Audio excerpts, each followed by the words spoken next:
வெளிநாட்டுக்கு போகணும்னு ஆசை. ஆனால் அவனுக்கு எந்த மொழியும் தெரியாது. இருந்தாலும் சமாளிச்சுக்கலாம்னு முடிவு பண்ணிட்டு கிளம்பிட்டான். ஏதோ ஒரு தேசத்துக்கு போய் சேர்ந்தான். அங்கே அவனுக்கு யாரையும் தெரியாது. அவங்க என்ன மொழியில் பேசிக்கிறாங்க அப்படிங்கிறது கூட புரியல. என்ன பண்ணுறதுன்னு யோசனை பண்ணிட்டு ஒரு இடத்துல நின்றுக்கிட்டு இருக்கிறான். எதிர ஒரு பெரிய கட்டடம், நிறைய பேர் உள்ளே போயிட்டு இருக்கிறாங்க. இவனும் அவங்க பின்னாடியே உள்ளே போனான். ஒரு பெரிய அறை, அலங்காரம்லாம் பண்ணி வச்சிருக்கிறாங்க. நிறைய பேர் சாப்பிட்றதுக்காக உட்காந்துருக்குறாங்க. இவனுக்கு நல்ல பசி, அதனால் இவனும் உட்காந்தான். சாப்பாடு போட்டாங்க, சாப்பிட்டான். அன்பான உபசரிப்பு. இவன் மனசு உள்ள நினச்சிக்கிட்டான், இது ஏதோ அரசருடைய அரண்மனை மாதிரி தெரியுது. இன்னைக்கு ஏதோ விருந்து நடக்குது, நல்ல வேளை நம்ம பசியும் தீர்ந்தது அப்படின்னு நினச்சிக்கிட்டே நிமிர்ந்து பார்க்குறான். சாப்பாடு பரிமாறினவன் எதிரில் ரொம்ப பணிவோட முதுகை வளைச்சி வணக்கம் தெரிவித்தான். இவனும் எழுந்திரிச்சு நின்று முதுகை வளைச்சி வணக்கம் தெரிவித்தான். ரொம்ப நன்றின்னா. அவன் ஒரு சீட்டை இவன் கையில் கொடுத்தான். இவன் அதை வாங்கி பார்க்குறான். என்ன எழுதியிருக்குன்னு ஒன்றும் புரியல. சரி, இந்த நாட்டில் தங்களுடைய நன்றியை சீட்டில் எழுதி தான் கொடுப்பாங்க போல இருக்கு அப்படின்னு நினச்சிக்கிட்டு மறுபடியும் நன்றின்னா. ஆனால் அவன் காசை கொடுங்கன்னா. ஏன்னா அது ஒரு ஹோட்டல், இவன் சாப்பிட்டதுக்கான பில் அது. இவன் அதை புரிஞ்சிக்கவே இல்லை.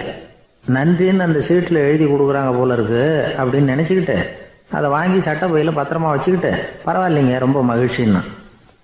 ஒரு வெளிநாட்டுக்காரனுக்கு இவ்வளவு தூரம் மரியாதை பண்ணுறீங்களே, எங்கள் ஊருக்கு போனதும் உங்களை பற்றி நிறைய சொல்லுவேன் அப்படின்னா. இவன் என்ன சொல்கிறான்னு அவனுக்கு புரியல. இவனை பிடிச்சி அழைச்சிட்டு போய் முதலாளி முன்னாடி நிறுத்தினான்.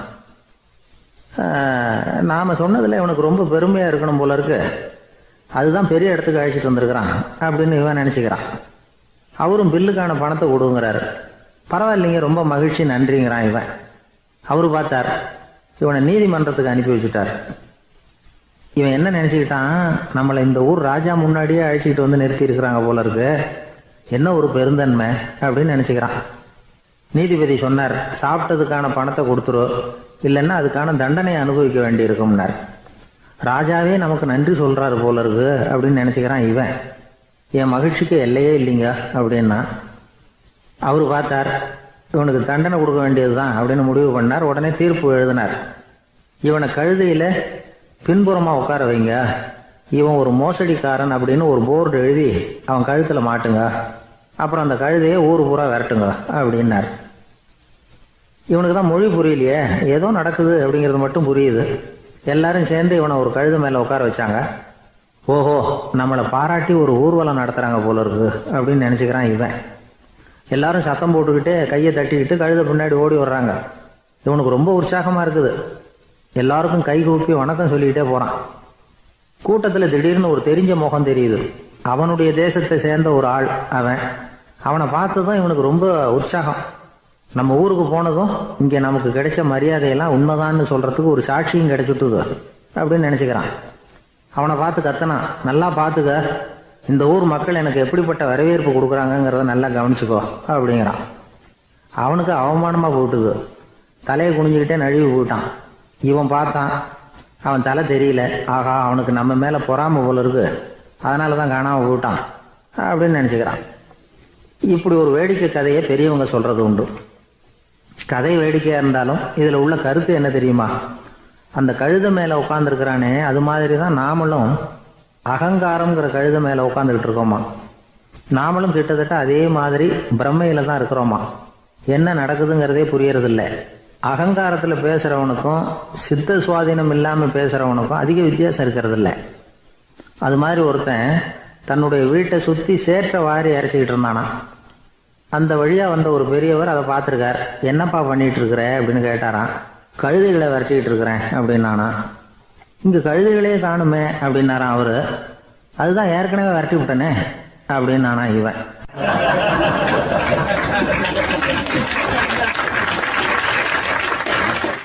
ஒரு ஊரில் 4 நண்பர்கள் இருந்தாங்க. 4 பேரும் சோம்பேறிகள். 4 பேருக்கும் எந்த வேலையும் செய்யறதுக்கு உடம்பு வளையறதில்லை. இருந்தாலும் சோம்பேறித்தனத்தில் ஒருத்தருக்கு ஒருத்தர் கொஞ்சம் வித்தியாசம் உண்டு. அதுக்கு தகுந்த மாதிரி அவங்களுக்கு பேர் அமைஞ்சு போச்சு. ஒருத்தன் கால் சோம்பேறி, இன்னொருத்தன் அரை சோம்பேறி, அடுத்தவன் முக்கால் சோம்பேறி, கடைசி ஆள் முழு சோம்பேறி. இவங்க 4 பேரும் நண்பர்கள். அப்புறம் எப்படி காரியம் நடக்கும்? 4 பேரும் ஒரு வீதியில் அப்படியே நடந்து போய்கிட்டு இருக்கிறாங்க. நல்ல பசி. எங்கேயாவது சோறு போடுவாங்களா அப்படின்னு பார்த்துக்கிட்டே வந்தாங்க. அவங்க வந்த வழியில் ஒரு ரூபா காசு கிடந்தது தரையில். அவங்க கண்ணில் அது பட்டுது. ஆனாலும் அதை குனிஞ்சு எடுக்கணுமே, அதுக்கு சோம்பேறித்தனம். முழு சோம்பேறி பார்த்தான். பக்கத்தில் வந்துக்கிட்டு இருந்த முக்கால் சோம்பேறிக்கிட்ட சொன்னானா, டேய் அதை கொஞ்சம் குனிஞ்சு எடுறா அப்படின்னானா. அவன் என்ன பண்ணான் தெரியுமா, அதுக்கு அடுத்தபடியாக வந்த அரை சோம்பேறிக்கிட்ட சொன்னானா, டேய் நீ அதை கொஞ்சம் குனிஞ்சு எடுறா அப்படின்னானா. அவன் இவனை விட மோசம், அடுத்தவங்ககிட்ட சொல்லியிருக்கிறான். அவனும் குனியறதுக்கு தயாராக இல்லை. ஆக கூடி கடைசியில் யாருமே காசை எடுக்கலை. என்னத்துக்கு அனாவசியமாக உடம்ப வளைச்சிக்கணும் அப்படின்னு எல்லாரும் பேசாமல் வந்துட்டாங்க. அவங்க பாட்டுக்கு நடந்து வந்துக்கிட்டே இருக்கிறாங்க. எதிரில் ஒருத்தன் வாழைப்பழத்தை வண்டியில் வச்சு தள்ளிகிட்டே வந்தான். ரூபாய்க்கு 4 பழம்னு கூவி விற்றுக்கிட்டே வர்றான். இப்போ அந்த முழு சோம்பேறி சொன்னானா, டேய் வழியில் கிடந்ததை ரூபா, அதையாவது எடுத்துக்கிட்டு வந்திருந்தா இப்போ இந்த பழத்தை வாங்கி ஆளுக்கு ஒன்று சாப்பிட்லாமே அப்படின்னானா. ஆமாம் சாப்பிட்ருக்கலாமே அப்படின்னாங்களாம் மற்றவங்களும். ஆனாலும் திரும்பி போய் அதை எடுக்கணும்னு யாருக்கும் தோணலை.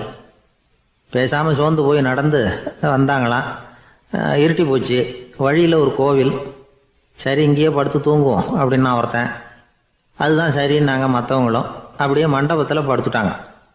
கோவில் அர்ச்சகர் வேலையெல்லாம் முடிச்சு விட்டு வெளியில் வந்திருக்காரு. இவங்கள பார்த்தாராம். ஏன் இப்படி சோர்ந்து போய் கிடக்குறீங்க அப்படின்னு விசாரிச்சிருக்காரு. 2 நாளாச்சுங்க நாங்கள் சாப்பிட்டு அப்படின்னாங்களாம். அவர் உடனே ஐயோ பாவம் அப்படின்னு சொல்லி பானை, விறகு, அரிசி, தண்ணி எல்லாம் கொடுத்து நீங்களே சமையல் பண்ணி சாப்பிட்டுக்குங்க அப்படின்னு சொல்லிவிட்டு போயிட்டார். இந்த 4 பேருக்கும் சமையல் பண்ணி சாப்பிட்ணும்னு ஆசையாக தான் இருந்தது. ஆனால் அடுப்பு பற்ற வைக்கணுமே, அதுக்கு தீப்பெட்டி வேணுமே. தீப்பெட்டி இல்லை. இப்போ முழு சோம்பேறி ஆரம்பித்தான். அடுத்தவனை பார்த்து, டேய் கடைக்கு போய் ஒரு தீப்பெட்டி வாங்கிட்டு வாயேன் அப்படின்னு நானா. அவன் வழக்கம் போல் அடுத்தவங்ககிட்ட சொல்லியிருக்கான். அவன் அதுக்கு அடுத்தவங்ககிட்ட சொல்லியிருக்கிறான். கடைசியாக கால் சோம்பேறிக்கிட்ட வந்து சேர்ந்தது. அவனும் அது நம்மால் முடியாது அப்படின்னு பேசாமல் இருந்துட்டான். இப்போ தீப்பெட்டி வேணுமே, அதுக்கு என்ன பண்ணுறது? அவங்களுக்குள்ளே பேசி ஒரு முடிவுக்கு வந்தாங்களாம். அதாவது யார் முதல்ல வாயை திறந்து பேசுகிறாங்களோ அவங்க தான் தீப்பெட்டி வாங்கிறதுக்கு போகணும் அப்படின்னு. அவ்வளவுதான். உடனே 4 பேரும் வாயை கெட்டியாக மூடிக்கிட்டு படுத்துக்கிட்டாங்க. அவங்க சமையல் பண்ணி சாப்பிட்டாங்களா என்ன அப்படிங்கிறது அர்ச்சகருக்கு தெரியல. சரி பார்த்துட்டு வரலாமேன்னு வந்தார். வந்து பார்க்குறாரு, இவங்க 4 பேரும் அசையாமல் படுத்து கிடக்குறாங்க. அர்ச்சகர் பயந்துட்டார். ஒருவேளை பசி தாங்காமல் செத்து போட்டாங்களோ அப்படிங்கிற பயம், அல்லது நாம் கொடுத்த உணவுப் பொருளில் ஏதாவது விஷம் கலந்துருக்குமோ அப்படின்னும் பயந்தார். அப்படின்னா நம்ம மேலே பழி வந்துருமே அப்படின்னு நினச்சி நடுங்க ஆரம்பிச்சுட்டார். அப்புறம் அவரும் ஒரு முடிவுக்கு வந்தாராம். கோவிலுக்கு பக்கத்துலேயே ஒரு பெரிய குழி இருந்தது. அதில் ஒவ்வொருத்தரையாக இழுத்துக்கிட்டு போய் போட்டார். கொஞ்சம் மண்ணை தள்ளினார். காலால் மிதித்தார். அவர் மிதித்த மிதி ஒருத்தன் அடி வயத்தில் போட்டுவிட்டுது. அவன் உடனே வலி தாங்காமல் ஐயோ அம்மான்னு அலறினான். உடனே நடந்தது என்ன தெரியுமா? மற்ற 3 பேரும் துள்ளி எழுந்திரிச்சாங்களாம். அவனை பார்த்து நீ தாண்டா தீப்பெட்டி வாங்க போகணும், நீ தாண்டா வாங்க போகணும், நீ தான் சத்தம் போட்ட அப்படின்னு சொல்லி ஆரம்பிச்சிட்டாங்களாம். அர்ச்சகர் பார்த்தார். இது பேய் மாதிரி தெரியுதுன்னு நினச்சிக்கிட்டு ஒரே ஓட்டமாக ஓடி போட்டாரான். கிராமப்புறங்களில் இப்படி ஒரு கதையை சொல்கிறது உண்டு. சோம்பல்ங்கிறது நம்ம முன்னேற்றத்துக்கு பெரிய தடை அப்படிங்கிறத நாம் புரிஞ்சுக்கணும். அதுதான் இந்த கதை சொல்கிற நீதி. ஒரு பள்ளிக்கூடத்தில் ஒரு புதுமையான போட்டி நடந்துதான். அதாவது சோம்பேறித்தனத்துக்கு பரிசு. அதில் 2வது பரிசு யாருக்குன்னு அறிவித்தாங்க. ஒரு பையன் எழுந்திரிச்சு மெதுவாக நடந்து போய் பரிசை வாங்கிட்டான். அடுத்தது முதல் பரிசு யாருக்கு அப்படின்னு அறிவிச்சாங்களாம். அவன் கடைசி வரிசையிலேருந்து கத்தனானா, ஐயா அதையும் அந்த பையன் மூலமாகவே கொடுத்து அனுப்பி வச்சுருங்க, இங்கே வந்தது நான் வாங்கிக்கிறேன் அப்படின்னு நானா.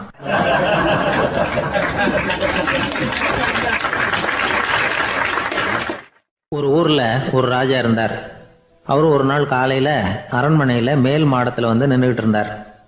அப்போ ஒரு ஆள் வீதியில் ரொம்ப வேகமாக ஓடிக்கிட்டு இருக்கான். அதை ராஜா கவனித்தார். அவன் மனசில் ஏதோ ஒரு தவிப்பு இருக்குங்கிறத புரிஞ்சுக்கிட்டார். உடனே அரண்மனை சேவகர்களை கூப்பிட்டார். அந்த ஆளை இங்கே அழைச்சிட்டு வாங்க அப்படின்னார். இவங்க ஓடி போய் அந்த ஆளை அழைச்சிட்டு வந்தாங்க. மன்னர் முன்னாடி நிறுத்தினாங்க. மன்னர் அவனை நிமிர்ந்து பார்த்தார். எதுக்காக இவ்வளவு வேகமாக ஓடிக்கிட்டு இருக்கிற அப்படின்னு கேட்டார். இதுக்கு அவன் சொன்னான், மன்னா நம்ம கோட்டையின் வடக்கு வாசல் இருக்கு இல்லையா, அது ஓரமாக ஒரு பெரிய பாறாங்கல் கிடக்கு. அதுக்கு அடியில் நான் ஒரே ஒரு வெள்ளி நாணயத்தை புதைச்சி வச்சுருக்கேன். அது இப்போ எனக்கு தேவைப்படுது. என்னுடைய மனைவிக்கு ஒரு பரிசு வாங்கி கொடுக்க வேண்டியிருக்கு. அதுக்காக தான் அவசரமாக ஓடிக்கிட்டு இருக்கிறேன் அப்படின்னா. மன்னர் யோசனை பண்ணார். அப்புறம் சொன்னார், அதுக்காகவா இப்படி ஓடுற? பரவாயில்ல, அதை பற்றி கவலைப்படாத. நான் உனக்கு 10 வெள்ளி காசுகள் தர்றேன், வாங்கிட்டு திரும்பி போ அப்படின்னார். இவன் தலையை சொரிஞ்சான். மன்னா, நீங்கள் கொடுக்கறத ரொம்பவும் மகிழ்ச்சியோடு வாங்கிக்கிறேன். இருந்தாலும் அதுக்கப்புறம் அந்த வடக்கு வாசலுக்கு போய் அங்கே இருக்கிற ஒரு நாணயத்தையும் எடுத்துக்கிட்டு போயிடுறேனே அப்படின்னானா. இதை பாருப்பா, அந்த ஒரு நாணயத்தை மறந்துடு, உனக்கு 100 வெள்ளி நாணயங்கள் தரேன் இருக்கார். மன்னா, ரொம்ப மகிழ்ச்சி. உங்கள் மாதிரி தாராள குணம் வேற யாருக்கும் வராது. நீங்கள் கொடுக்குற 100 நாணயங்களையும் வாங்கிக்கிறேன். இருந்தாலும் வடக்கு வாசலுக்கு போய் அதையும் எடுத்துக்கிட்டா 101 ஆயிடுமே அப்படின்னானா. இதை பாருப்பா, அந்த ஒரு நாணயத்தை மறந்துடு, அது எக்கேடாவது கெட்டு போகட்டும். நான் உனக்கு 100 பொற்காசுகள் தரேன், அதையாவது வாங்கிட்டு வந்த வழியிலேயே திரும்பி போடுன்னாரான். தங்க நாணயங்களே தரேன்னு சொல்கிறீங்க, தாராளமாக வாங்கிக்கிறேன். இருந்தாலும் வடக்கு வாசலுக்கு போய் அப்படின்னு மறுபடியும் ஆரம்பித்தான். அரசர் பொறுமை இழந்துட்டார். கடைசியாக ஒரு முடிவுக்கு வந்துட்டார். இதை பாருப்பா, உனக்கு என்னுடைய ராஜ்யத்திலேயே பாதியை கொடுத்துட்றேன், அப்படியாவது திருப்தியாக திரும்பிப்போ அப்படின்னாராம். மன்னா, உங்களுடைய பெருந்தன்மைக்கு ஈடு இணையே கிடையாது. தேசத்திலேயே பாதி பிரித்து கொடுக்குறேன்னு சொல்கிறீங்க, அதனால் உங்ககிட்ட ஒரு சின்ன வேண்டுகோள் அப்படின்னானா. சொல்லுன்னாராம் மன்னர் ஆர்வமா. இவன் மெதுவாக ஆரம்பித்தான். அப்படி இந்த ராஜ்யத்தை 2ஆக பிரிக்கிறப்போ அந்த வடக்கு வாசல் இருக்கிற பக்கத்தை என்கிட்டயே கொடுத்துருங்கோ அப்படின்னானா. மன்னர் அசந்து போயிட்டார். இந்த கதை எதுக்காகன்னு கேட்டால், மனம்ங்கிறது ஒரு குரங்குங்கிறத புரிஞ்சுக்கிறதுக்காகத்தான். உன்னை பிடிச்சிக்கிட்டா லேசில் விடாது. அப்படிப்பட்ட மனசை அறிவு தான் வழி நடத்தணும். அதில் தான் வாழ்க்கையின் வெற்றி அடங்கியிருக்குது. ஒரு சின்ன பையன் தெருவில் அழுதுகிட்டு இருந்தான். ஏன்பா அழுகுறேன்னு ஒரு பெரியவர் கேட்டார். 1 ரூபா காசை இங்கே தொலைச்சுட்டேன் அப்படின்னா. சரி, அதுக்காக அழாத, அதுக்கு பதிலாக 10 ரூபா தரேன், இந்தா வச்சுக்கோன்னு கொடுத்தாரு. அந்த 10 ரூபாயை வாங்கி சட்டப்பையில் போட்டுக்கிட்டு அதை விட அதிகமாக சத்தம் போட்டு அழ ஆரம்பிச்சுட்டான். மறுபடியும் ஏன்டா அழறேன்னு கேட்டார் பெரியவர். அந்த 1 ரூபாயும் கிடைச்சிட்டுதுன்னா இப்போ என்கிட்ட 11 ரூபா இருக்குமே, இப்போ 10 ரூபா தானே இருக்கு அப்படின்னு சொல்லிவிட்டு அழறான்.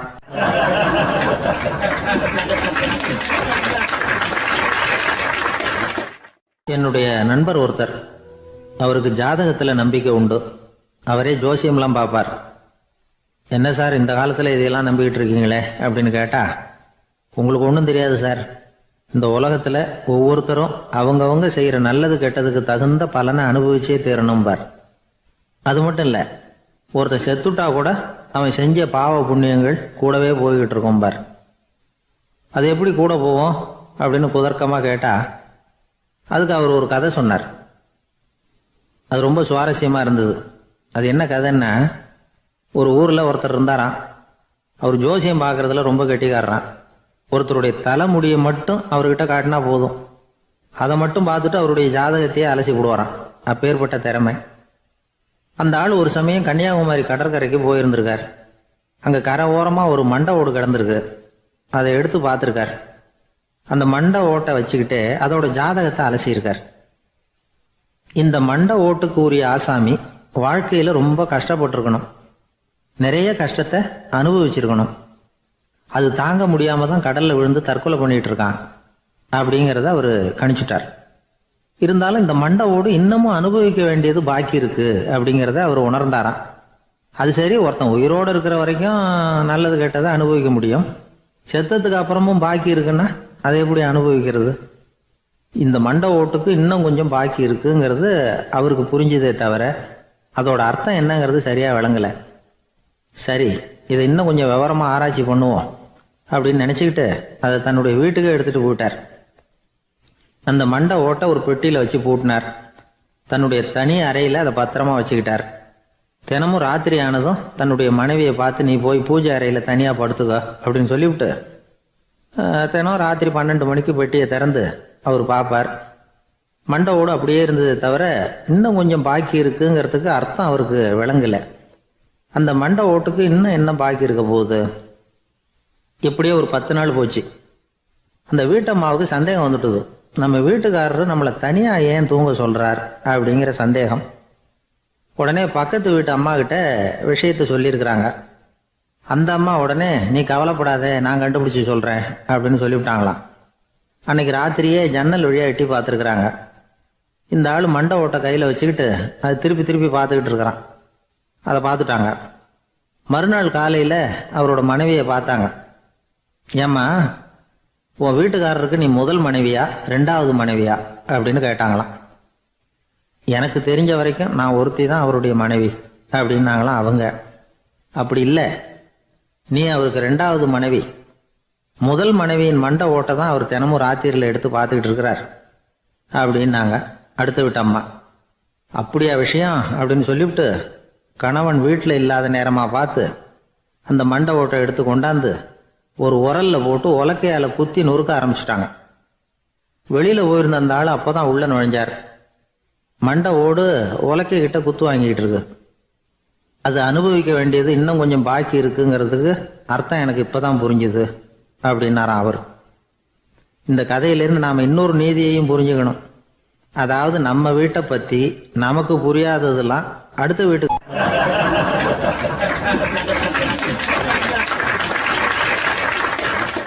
சங்கீத வித்வான்களில் பல வகை உண்டு. சில குறிப்பிட்ட ராகங்களை பாடுறதுல அவங்களுக்கு பெருமை வர்றது உண்டு. ஆனால் ஒருத்தர் இருந்தார், அவரால் ஒரு ராகத்துக்கே பெருமை வந்தது. அந்த ராகத்தை அவர் வாசித்து கேட்கணும் அப்படின்னு சொல்லுவாங்க. அது என்ன ராகம்னா தோடி ராகம். சரி, அந்த வித்வான் யாருன்னா அவர் தான் திருவாவடுதுறை ராஜரத்னம் பிள்ளை. பேராசிரியர் கல்கி ஒரு சமயம் தம்முடைய பத்திரிகையில் எழுதினாராம். அதை அப்படியே படிக்கிறேன் கேளுங்களேன். ஆகா, ஸ்ரீ ராஜரத்னம் பிள்ளையின் தோடி ஆலாபனையை முதலில் கேட்டபோது அவருடைய கற்பனையை விட்டு தள்ளுங்கள். நம்முடைய மனதில் என்னென்ன இன்பமயமான கற்பனைகள் எல்லாம் உதித்தன. குழந்தை தாயிடம் கொஞ்சம் குரலை கேட்டோம், அன்னை குழந்தையிடம் கொஞ்சம் குரலை கேட்டோம், ரதியும் மன்மதனும் பேசிக்கொண்ட காதல் மொழிகளை கேட்டோம், முருகன் சிவபெருமான் செவிகுளிர மொழிந்த உபதேசத்தை கேட்டோம், கலைமகள் கவிஞனுக்கு அருளிய ஆசி மொழிகளை கேட்டோம், நாரத முனிவருடைய தம்பூரா சுருதியை கேட்டோம், ராவணன் தன் எலும்பை ஒடித்து வீணையாகச் செய்து வாசித்த கானத்தை கேட்டோம், கானப்பறவைகளின் கலகல ஒலியை கேட்டோம், கோலக் குயில்களின் குரல் இனிமையை கேட்டோம். இப்படிலாம் பேராசிரியர் கல்கி விமர்சனம் எழுதியிருக்கிறார். திருவாவடுதுறை ராஜரத்னம் பிள்ளை அவர்களுடைய வாசிப்பை கேட்டுட்டு டி.என். ராஜரத்னம் பிள்ளை இறந்து போனார். அப்போ கவிஞர் கண்ணதாசன் எழுதினார், செவியனில் ஓடி எங்கள் சிந்தையில் ஓடி இந்த புவியெல்லாம் ஓடி நின்பார் பொங்கிய தோடி வேறிங்கு எவரிடம் போகும் ஐய இனி அதை காப்பார் யாவர் அவிந்தனின் சடலத்தோடே அவிந்தது தோடிதானும் அப்படின்னு எழுதினாராம். அந்த அளவுக்கு அவருடைய தோடியை ரசித்தவர்கள் உண்டு. அதே மாதிரி தோடின்னா என்னன்னு தெரியாமலே அவரை ரசித்தவங்களும் அந்த காலத்தில் உண்டு. அதாவது ஒரு பெரிய சபையில் இவர் வாசிச்சுக்கிட்டு இருக்கிறார். பாதியில் ஒரு பெரிய மனுஷன் உள்ளே வந்தார்.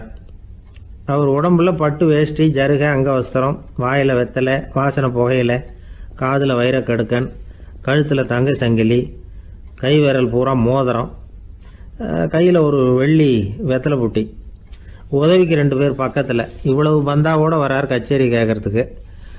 இப்படி வந்தவர் முதல் வரிசையில் உக்காந்தார். வித்வான் வாசித்து முடித்ததும் இவர் அவரை பார்த்து, ஐயா, நீங்கள் தோடி வாசிக்கிறதுல ரொம்ப கெட்டிக்காரர்னு கேள்விப்பட்டிருக்கேன், அதை கேட்கறதுக்காக தான் மெனக்கிட்டு வந்திருக்கிறேன், அதை வாசிங்களேன் அப்படின்னாராம் இந்த பெரியவர். ராஜரத்னம் பிள்ளைக்கு ஒன்றும் புரியல. ஏன்னா இது வரைக்கும் அவர் வாசிச்சுக்கிட்டு இருந்ததே அந்த தோடி ராகத்தை தான். அதை வாசித்து முடித்ததும் அதை வாசிங்களேன்னு இவர் கேட்குறார். அப்படின்னா இவரோட ஞானம் எப்படிப்பட்டது? இவ்வளவும் கேட்டுட்டு இப்படி கேட்குறாரே அப்படின்னு அவர் யோசிச்சிருக்கிறார் ராஜரத்னம் பிள்ளை. உடனே என்ன பண்ணார் தெரியுமா? பக்கத்தில் ரொம்ப சாதுவாக சுருதி போட்டுக்கிட்டு இருந்த ஒரு முதுகில் ஓங்கி ஒரு குத்து விட்டாராம். அவருக்கு ஒன்றும் புரியல, எதுக்கு நம்மளை அடிக்கிறார் இவர், நம்மளை குத்துறாரு வித்வான்னு. அவர் அதிர்ச்சியால் இவர் நிமிர்ந்து பார்த்துருக்கார். அப்போ ராஜரத்னம் பிள்ளை சொன்னாராம், ஏய்யா ஐயா பெரிய மனுஷன், என்னுடைய பரம ரசிகர், தோடி ராகம் கேட்கணுங்கிறதுக்காக இவ்வளவு தூரம் வந்திருக்கிறார், முதல் வரிசையில் உட்காந்துருக்கார். நீ இந்த சமயம் பார்த்து தோடி ராகம் வாசிக்கிற நாதஸ்வரத்தை வீட்டில் வச்சுட்டு வந்துட்டியே, இப்போ ஐயாவுக்காக அந்த ராகத்தை நான் எப்படி வாசிக்கிறது அப்படின்னு சொல்லிவிட்டு மறுபடியும் முதுகில் ஒரு அடி கொடுத்தாராம். அடி வாங்கினவருக்கே சிரிப்பு அடக்க முடியலையா.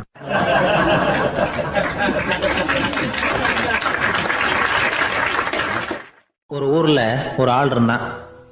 நிறைய பணம் சேர்த்தான். அவனுக்கு சம்பாதிக்க தெரியுமே தவிர செலவு பண்ண தெரியாது. மகா கஞ்சன். காசை கையில் எடுக்கவே மாட்டான். எடுத்தால் செலவு செய்ய வேண்டியிருக்குமே. அதனால் இப்படியே அவன் காலத்தை ஓட்டி விட்டான். வயசாகிட்டுது. அவனுடைய மனைவி ஒரு நாள் கேட்டாங்க, இவ்வளவு நாளாக நீங்கள் என்னை எங்கேயுமே அழைச்சிட்டு போனதில்லை, இப்போவாவது அழைச்சிட்டு போகக்கூடாதா அப்படின்னாங்க. எங்கே போகணும் சொல்லுன்னா. காசிக்கு போகணும், கங்கையில் குளிக்கணும்னாங்க. இவன் பார்த்தான், இதுக்கு ஏன் அவ்வளவு தூரம் செலவு பண்ணிட்டு போகணும், நம்ம ஊர் ஆற்றுலேயே குளிக்கலாமே, இதுவும் புண்ணிய நதி தான், இங்கே குளித்தா அங்கே குளித்த பலன் கிடைச்சிரும் அப்படின்னா. சரின்னு 2 பேரும் ஆத்தங்கரைக்கு போனாங்க. அன்னைக்கு ஏதோ விசேஷம், நிறைய கூட்டம், நிறைய பேர் குளிச்சுக்கிட்டு இருக்கிறாங்க. கரையில் சில புரோகிதர்கள் நின்றுக்கிட்டு இருக்கிறாங்க. குளிக்கிறதுக்கு முந்தி அவங்கக்கிட்ட உட்காந்தா ஏதோ மந்திரம்லாம் சொல்லுவாங்க, கொஞ்சம் காசு கொடுக்க வேண்டியிருக்கும். அதனால் இவன் என்ன பண்ணான், ஆத்தங்கரையிலேயே கொஞ்சம் தூரம் போனான். ஊரை விட்டு தள்ளி வந்துட்டான், அங்கே யாருமே இல்லை. அப்பாடான்னு சந்தோஷப்பட்டான், குளிக்கலாம்னு புறப்பட்டான். இந்த நேரம் கடவுள் பார்த்தார், இந்த கஞ்சனுக்கு ஏதாவது புத்தி போகட்டணும் அப்படின்னு நினைச்சார்.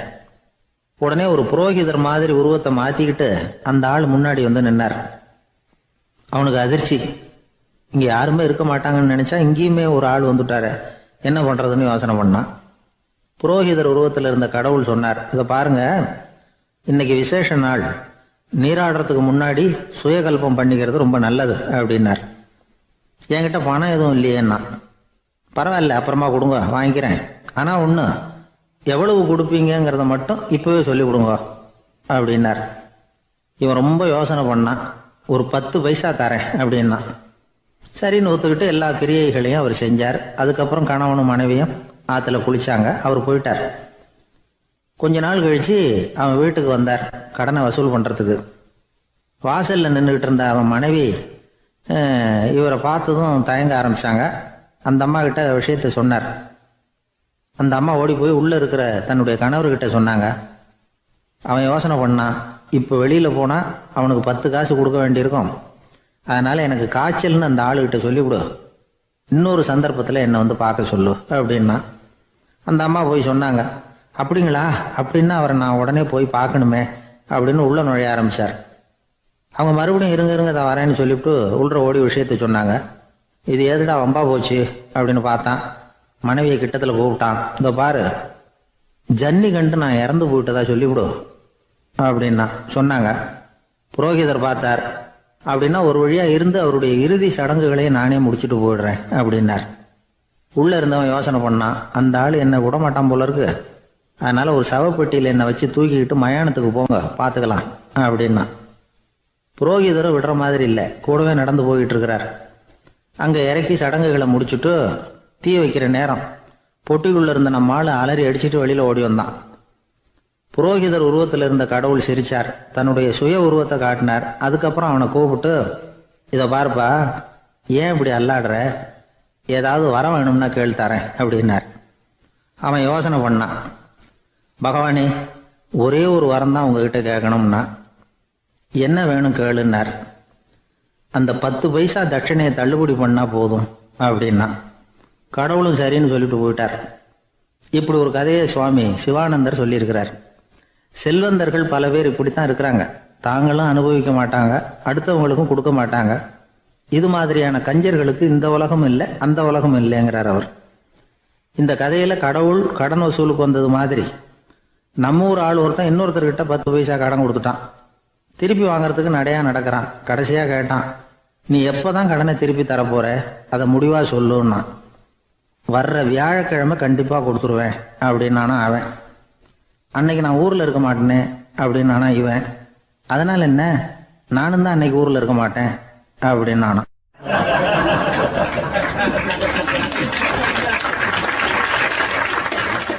எனக்கு இது மட்டும்தான் சார் தெரியும், இதை தவிர வேறு எதுவும் தெரியாது அப்படின்னு சொல்லிக்கிட்டே காலம் தள்ளுறவங்க ரொம்ப பேர். அவங்கெல்லாம் கஷ்டப்பட வேண்டியிருக்கும். ஒருத்தர் தன்னுடைய தொழிலில் ரொம்ப கெட்டிக்காரராக இருக்கலாம், அதுக்காக எப்பவும் அதே ஞாபகத்தில் இருந்துக்கிட்டு உலகியல் அறிவு இல்லாமல் இருந்துடக்கூடாது, அது ஆபத்து. இதுக்காக நம்ம தாத்தா பாட்டிலாம் ஒரு கதை சொல்லுவாங்களே, கேள்விப்பட்டிருக்கீங்களா? ஒரு சமயம் ஒரு 4 பேர் சேர்ந்து வெளியூருக்கு பிரயாணம் போனாங்களாம். அந்த 4 பேர் எப்படி தெரியுமா? ஒருத்தர் வேதாந்தி, இன்னொருத்தர் சங்கீத வித்வான், 3வது ஆள் வைத்தியர், 4வது ஆள் ஜோசியர். இவங்க 4 பேரும் நண்பர்கள். அதனால் சேர்ந்து புறப்பட்டாங்க. வழியில் ஒரு ஊரில் தங்கினாங்க. இருட்டி போச்சு. அதனால் இன்றைக்கி ராத்திரி இங்கேயே தங்கி இருந்துட்டு நாளைக்கு புறப்படலாம் அப்படின்னு தீர்மானம் பண்ணாங்க. சாப்பாட்டுக்கு என்ன பண்ணுறது, அங்கேயே கடத்தெருவுக்கு போய் சாமான்லாம் வாங்கியாந்து சமைச்சு சாப்பிட்லாம்னு முடிவு பண்ணாங்க. 4 பேர் இருக்கிறதுனால ஆளுக்கு ஒரு காரியமாக செய்யலாம் அப்படின்னு வேலையை பிரிச்சுக்கிட்டாங்க. வைத்தியர் கறிகாய் வாங்க போனார், வேதாந்தி எண்ணெய் வாங்க போனார், ஜோசியர் பலசரக்கு வாங்க போனார், சங்கீத வித்வானுக்கு சமைக்கிற வேலை. எல்லாம் சரி, ஆனால் நடந்தது என்ன தெரியுமா? கடைத்தெருவுக்கு காய்கறி வாங்க போனார்ல வைத்தியர், அங்கே போய் மார்க்கெட்டில் பார்த்தார். ஒவ்வொரு கறிகாயாக எடுத்து பார்த்தார். இது பித்தம், உடம்புக்கு ஒத்துக்காது, இது வாயு, உடம்பு ஒத்துக்காது அப்படின்னு ஒவ்வொன்றா தள்ளினார். கடைசியில் ஒன்றுமே தேரல, வெறுங்கையோடு திரும்பி வந்துக்கிட்டு இருக்கிறார். எண்ணெய் வாங்க போனார் வேதாந்தி, அவர் ஒரு தொன்னையில் எண்ணெயை வாங்கினார். பேசாமல் அதை எடுத்துகிட்டு வர வேண்டியது தானே, முடியல. அவருடைய வேதாந்த மூளை சிந்திக்க ஆரம்பிச்சுட்டுது. இந்த தொன்னைக்கு எண்ணெய் ஆதாரமா அல்லது எண்ணெய்க்கு தொன்னை ஆதாரமா அப்படிங்கிற ஆராய்ச்சியில் இறங்கினார். என்னாச்சு தெரியுமா? அப்படி கவுத்து பார்த்தார். வாங்கின எண்ணெய் பூராவையும் வழியில் கொட்டிவிட்டு வெறும் தொன்னையோடு சேர்ந்தார். பலசரக்கு வாங்க போனார் ஜோசியர், அவர் ஒரு வழியில் பார்த்தாரு. வழியில் வந்தவங்களெல்லாம் அங்கங்கே ஒரு மரத்தடியில் உட்கார வச்சு அவங்களுக்கெல்லாம் ஆர்வம் சொல்ல ஆரம்பிச்சிட்டார். அப்படி ஒவ்வொருத்தராக சொல்லி முடிச்சுட்டு கடத்தருக்கு போய் சேர்ந்தார். இவர் அங்கே போய் சேர்றதுக்குள்ளே ரொம்ப நேரம் ஆகிட்டுது. கடையெல்லாம் பூட்டி விட்டு போயிட்டாங்க. என்ன செய்கிறது? அவரும் வெறுங்கையோடு திரும்பி சேர்ந்தார். சரி, இவங்க கதை தான் இப்படி ஆச்சு. அங்கே சமைக்கிறதுக்காக உட்காந்துருந்தார் சங்கீத வித்வான், அவர் கதை என்னாச்சு தெரியுமா? அங்கே அவர் அடுப்பை பற்ற வச்சு ஒலையை கொதிக்க வச்சார். அதாவது ஒரு பானையில் தண்ணியை ஊற்றி அடுப்பில் வச்சார். அது கொதிக்க ஆரம்பிச்சிது. தண்ணி கொதிக்கிற சத்தம் இருக்குதுல்ல, அது இவருக்கு தாளம் போடுறது மாதிரி இருந்தது. ஒரே குஷி, பாட ஆரம்பிச்சிட்டார். பாடிக்கிட்டே உற்சாகமாக கையில் இருந்த கரண்டியால் அந்த பானையில் தட்டினார், தாளம் போடுறதா நினச்சிக்கிட்டு. அவ்வளவுதான், பானை பட்டுன்னு உடஞ்சி போச்சு. தலையில் கையை வச்சுக்கிட்டு அவரும் உட்காந்துட்டார். எந்த தொழில் தெரிஞ்சாலும் சரி, அதை புத்திசாலித்தனமாக பயன்படுத்த தெரியலன்னா ஆபத்து தான். அதுக்காக தான் இந்த கதை. ஒரு பஸ்ஸு டிரைவர் ரொம்ப கெட்டிக்காரரு. பஸ்ஸை ரொம்ப திறமையாக ஆபத்து இல்லாமல் ஓட்டினதுக்காக பரிசுலாம் வாங்கினவர். அவரே ஒரு படகு ஓட்டுறதுக்காக அழைச்சிட்டு போயிருக்கிறாங்க, மோட்டார் படகு. அதையும் ரொம்ப திறமையாக தான் ஓட்டிகிட்டு போயிருக்கிறாரு. நடுக்கடலில் போனதும் படகு நின்று போச்சு. மோட்டாரில் ஏதோ கோளாறு. என்ன செய்யலாம் அப்படின்னு அந்த டிரைவரை கேட்டிருக்கிறாங்க படகுல இருந்தவங்கெல்லாம். அப்போ அவர் சொன்னாராம், கவலைப்படாதீங்க, ஒன்றும் பிரச்சனை இல்லை, எல்லாரும் கொஞ்சம் கீழே இறங்கி பின்னாடி தள்ளுங்க, மோட்டார் ஸ்டார்ட் ஆகிடும் அப்படின்னாராம்.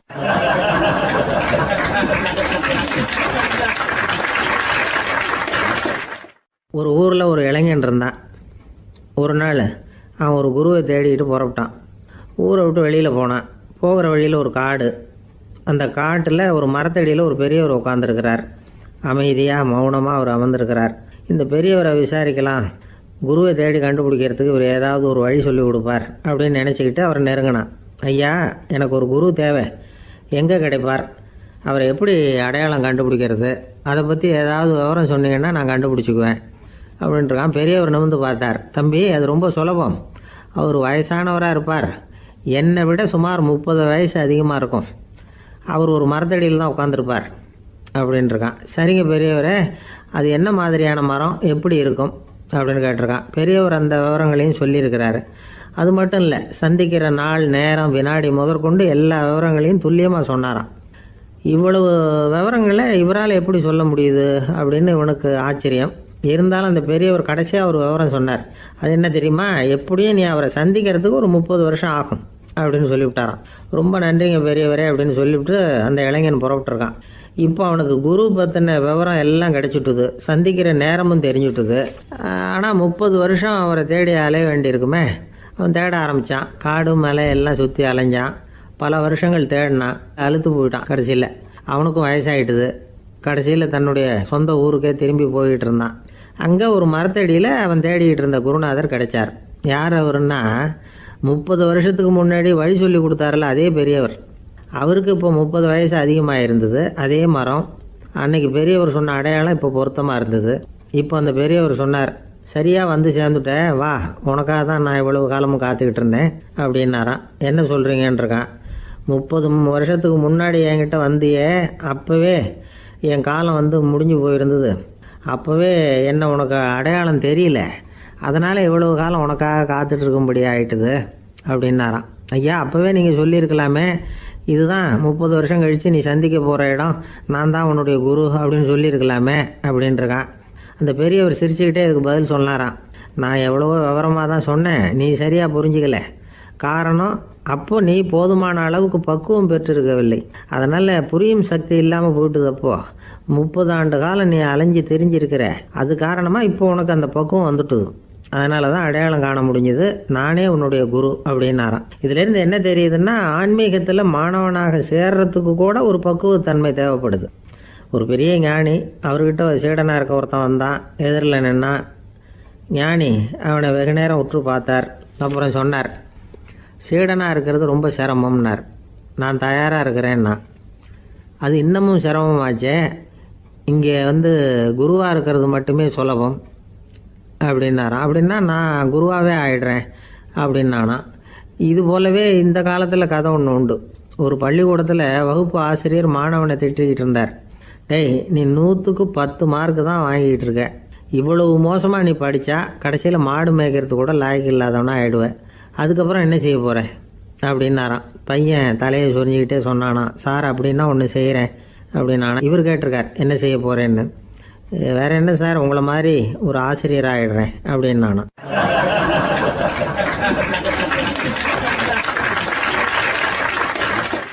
இமயமலை அடிவாரத்தில் ஒரு மடம். அங்கே ஒரு சன்னியாசி இருந்தார். அவர்கிட்ட ஒருத்தர் வந்தார். சுவாமி, ஆசையை உதற நினைக்கிறேன், முடியல, ஒட்டிக்கிட்டே வருது அப்படின்னாராம். இப்படி உட்கார, ஒரு கதை சொல்கிறேன் அப்படின்னு சொல்லி அவர் சொல்ல ஆரம்பித்தாராம். அவர் சொன்ன கதை என்னென்னா, ஒரு ஊரில் ஒரு ஆள் இருந்தான். அவன் பேர் குப்புசாமி. அவன்கிட்ட எப்பவும் ஒரு பழைய தொப்பி இருக்கும், விடவே மாட்டான். அதனால் அவனை எல்லோரும் தொப்பி சாமி அப்படின்னு தான் கூப்பிடுறது வழக்கம். ஒரு புது தொப்பி வாங்கிக்கப்படாதாப்பா அப்படின்னு நண்பர்கள்லாம் சொல்லி பார்த்தாங்க. பணத்துக்கு எங்கே போவேன் அப்படின்னு விட்டானா. பணம் வச்சுருக்கான், செலவு பண்ண மனசு வரல, மகா கஞ்சன். பழைய பாட்டில்கள்லாம் வாங்கி விற்றுக்கிட்டு இருந்தான். அப்படி ஒரு தடவை பழைய கண்ணாடி சாமான்களை ஏலத்தில் எடுத்தப்போ அதில் ஒரு அருமையான சென்ட்டு பாட்டில் கிடச்சிது. உடனே ஒரு ஐடியா பண்ணான். அந்த சென்ட்டை சின்ன சின்ன பாட்டில்களில் அடைச்சி ஜன்னல் ஓரமாக அடுக்கி வச்சுட்டான். அதை விற்றா நிறைய பணம் கிடைக்குமே, அதனால். இதுக்கு இடையில் ஒரு நாள் அவன் அப்படியே உட்காந்துருந்தான். அந்த நேரம் நண்பன் வந்தான். ஏண்டா, உன் பழைய தொப்பியை மாற்றப்படாதா, ஊரில் எல்லோரும் கேலி பேசுகிறாங்களே ஒன்று தொப்பி சாமின்னு அப்படின்னு சொல்லி கேட்டிருக்கான். இந்த சென்ட்டு பாட்டில் விற்றதும் பணம் வரும், அதுக்கப்புறம் பார்க்கலாம் அப்படின்னு நானா. இவன் சரி வா, நீச்சல் குளத்துக்கு போயிட்டு வருவோம் அப்படின்னு கூப்பிட்ருக்கான் நண்பன். 2 பேரும் போனாங்க. அதே நேரம் அந்த ஊர் நீதிபதியும் அங்கே குளிக்க வந்தாராம். அவர்கிட்ட இருந்தது விலை வசந்த ஒரு புது தொப்பி. அதை அங்கே இருந்த ஸ்டாண்டில் மாட்டிவிட்டு குளிக்க போனார்.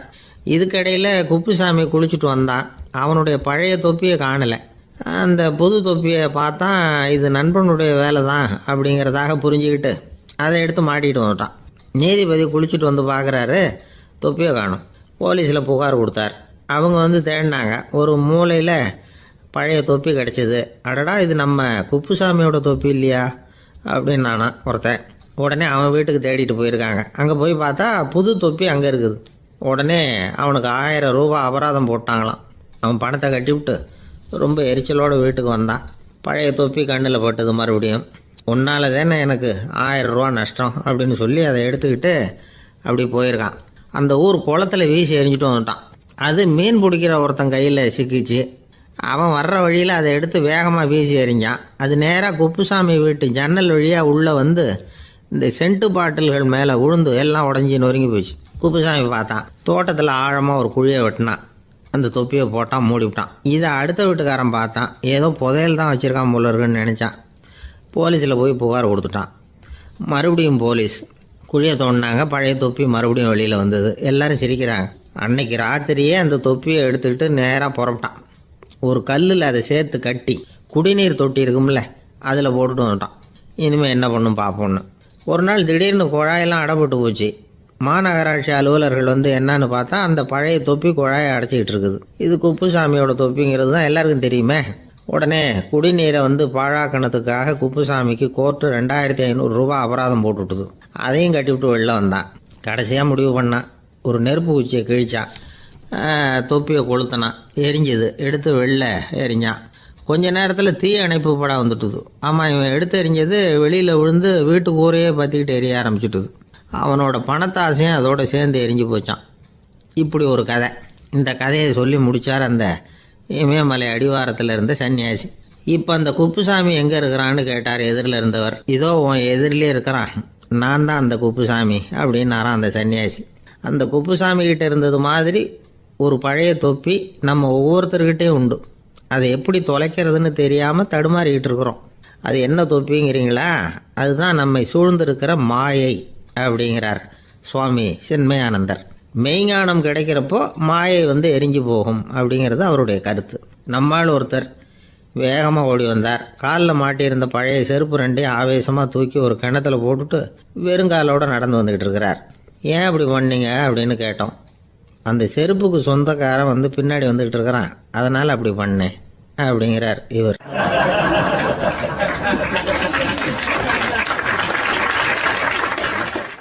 காசியில் இருக்கிற கடவுள் காசி விஸ்வநாதர், அங்கே இருக்கிற தேவி காசி விசாலாட்சி. இவங்க ரெண்டு பேரும் ஒரு நாள் பேசிக்கிட்டு இருந்தப்போ கடவுள் சொன்னார், இந்த மனிதர்களை நாம் ரொம்பவும் நம்பிக்கையோடு தான் படைச்சிருக்கிறோம், இருந்தாலும் அவங்களுக்கு தான் நம்பிக்கை இல்லை, எதுலேயும் ஒரு உண்மையான நம்பிக்கை இல்லாமல் வாழ்ந்துக்கிட்டு இருக்கிறாங்க அப்படின்னார். என்ன அப்படி சொல்கிறீங்க? அதை பாருங்கள், எவ்வளவு பேர் காசியை தேடிட்டு கங்கையில் குளிச்சுக்கிட்டு இருக்கிறாங்க. அவங்களெலாம் நம்பிக்கை இல்லைன்னா இவ்வளவு தூரம் தேடிட்டு இங்கே குளிப்பாங்களா அப்படின்னு நாங்கள் தேவி. சரி, அதை சோதித்து பார்க்கலாம் அப்படின்னு ரெண்டு பேரும் முடிவு பண்ணிக்கிட்டாங்க. உடனே ஒரு திட்டம் போட்டாங்க. அது எப்படின்னா, நாம் ரெண்டு பேருமே பக்தர்கள் மாதிரி உருவத்தை மாற்றிக்கிட்டு கங்கை கரைக்கு போக வேண்டியது. நான் கங்கையில் இறங்கி குளிக்கிறேன். கொஞ்ச நேரத்தில் சுழலில் மாட்டிக்கிட்டது மாதிரி நடிக்கிறேன். நீ உடனே கரையிலிருந்து சத்தம் போடும், என்னோடய வீட்டுக்காரரை யாராவது காப்பாற்றுங்களேன்னு சத்தம் போடும்.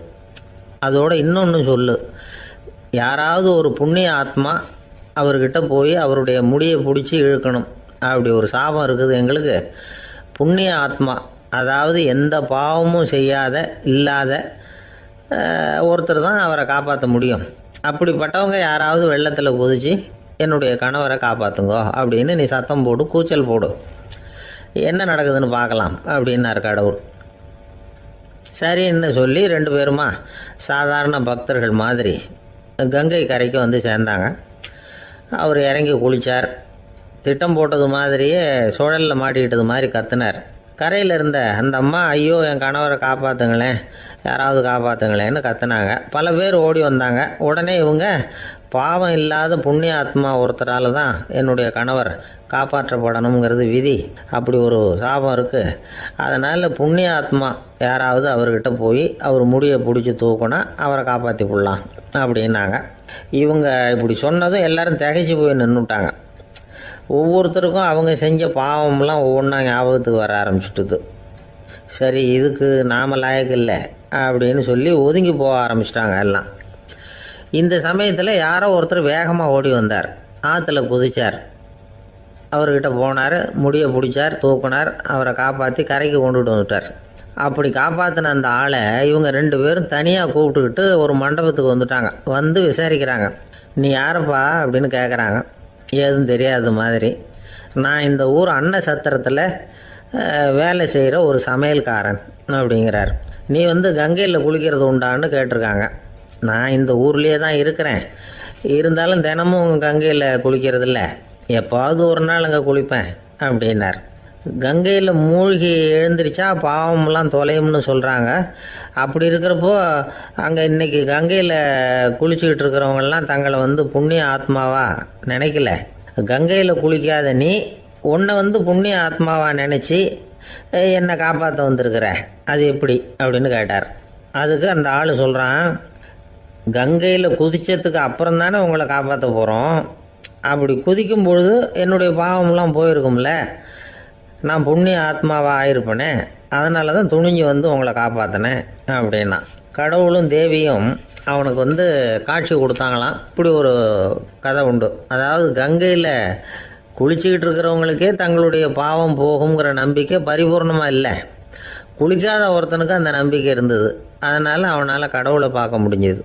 கடவுளை நாமளும் பார்க்க முடியுமா முடியாதா அப்படிங்கிற குழப்பம்லாம் நமக்கு வேண்டியதில்லை. நம்பிக்கையோடு வாழணுங்கிற உண்மையை மட்டும் இந்த கதையிலேருந்து புரிஞ்சுக்கிட்டா போதும். ஏன்னா இந்த கதையை கேட்டுட்டு ஒரு நண்பன் குதர்க்கமாக ஒரு கேள்வி கேட்டான். ஏன் சார், கங்கையில் குளித்தா பாவம் போயிடும்னு சொல்கிறீங்களே, நான் எனக்கு வேண்டாத ஒருத்தனை அழைச்சிட்டு போய் கங்கையிலேயே தள்ளி விட்டுட்டு அதுக்கப்புறம் அங்கேயே முழுக்க போட்டுட்டு நான் செஞ்ச பாவத்தை அதுலேயே கழுவி விட்டுட்டு மறுபடியும் உங்ககிட்ட வந்துடுறேன்னு வச்சுக்கோங்க, நீங்கள் என்னை புண்ணிய ஆத்மான்னு ஏற்றுக்குவீங்களா அப்படிங்கிறான். ஆள் கொஞ்சம் அசந்தான் நம்மளே அங்கே அழைச்சிட்டு போனாலும் போயிடுவான்.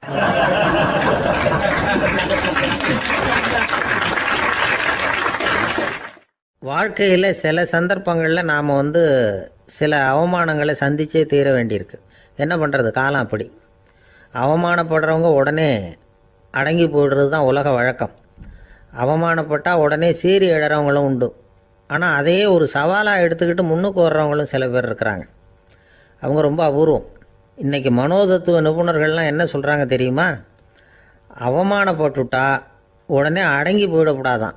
அதையே ஒரு சவாலாக எடுத்துக்கிட்டு மனசில் ஒரு வைராக்கியத்தோடு முயற்சி பண்ணினா வாழ்க்கையில் எல்லாரும் முன்னேறலாமா. அவமானங்கிறத நாம் வைராக்கியமாக மாற்றிக்கணும். அதுதான் வெற்றிக்கு வழி.